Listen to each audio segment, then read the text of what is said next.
mwalimu mgeni huwa akiingia shuleni, wanafunzi huwa wanapata nafasi ya kudanganya majina. So kuna mwalimu wa field alikuwa ameingia darasani, akasema naombeni muandike majina yenu kwenye karatasi. Wakaandika baadhi ya wanafunzi, mimi nikadanganya jina, nikaandika samaki. Mwalimu wa field akatoka. Baada ya dakika kadhaa akaingia mwalimu mwenyeji, akaita majina: Adela, Fadhili, Samaki. Akauliza, Samaki ni nani? Mwalimu wa field akasema, yule kijana.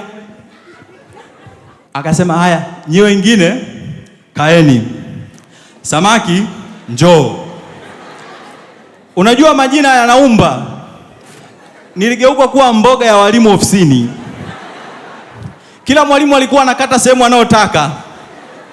Hivi umewahi kupigwa mpaka narudi darasani watu wakaanza kuniambia, pole Samaki, pole.